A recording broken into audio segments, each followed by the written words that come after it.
शेतकरी मित्रांनो, आज आपण आलो आहोत ऊसाच्या प्लॉटमध्ये. आणि ऊसाचा प्लॉट जो आहे हा 2 एकरचा आहे. यामध्ये 2 व्हरायटी आहेत, 18181 अर्ध्यामध्ये आणि इकडे आहे 8005. अशा 2 व्हरायटी लावल्या आहेत.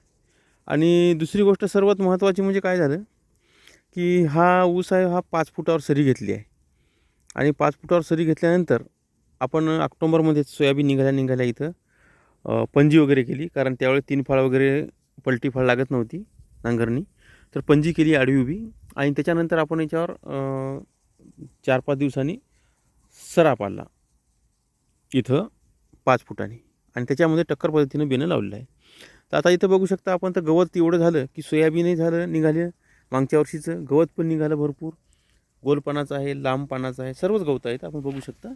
हे बघा, आणि सध्या वदाड आहे, पाणी दिलं होतं स्प्रिंकलरनं तणनाशक मारायचं म्हणून. तर आता बघू शकता इथं जे तणनाशक जे आहे, तर आपण इथं कुठलं घेतलं, तर इथं सॉल कंपनीचं त्रिशुक म्हणून घेतलं आहे. 2,4-D आहे याच्यात.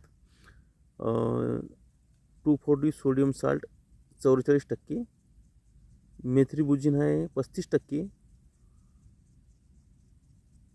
पॅराझो सल्फ्रॉन इथिल 1%, अशा प्रकारे आहे.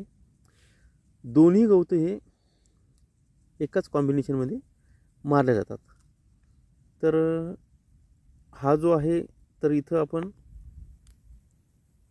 याचं पावडरचं मिश्रण केलं एका बकेटमध्ये. तर हे 1200 ग्राम आहे. तर हे 100 ग्राम याच्यामध्ये टाकायचं आहे आपल्याला प्रति पंप. तर हे 1200 ग्रामचं आहे, तर याला 12 पंप केले अशा प्रकारे. आणि त्या चांगलं कालवलं आणि आता फवारणी चालू आहे.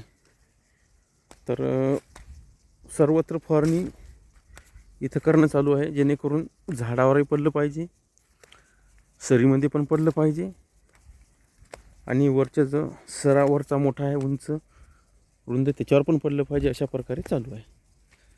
तर बघू शकता, फवारणी चालू केली आपण. आणि 8 दिवसांनी आपलं सर्व सोयाबीन गवत, लांब पानाचं सोयाबीनची झाडं हे सर्व इथं वाळून जाईल. तर त्यावेळेस आपण बघायला येऊ. हे बघा, इथं टावर आहे ओळखण म्हणून, आणि इथूनच आपण व्हिडिओ बनवू आणि नंतर बघूया कशा प्रकारे याच्यावर रिझल्ट आले ते त्रिशुकचे.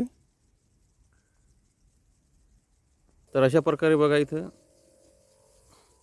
सर्वत्र फटे घेऊन फवारणी चालू आहे.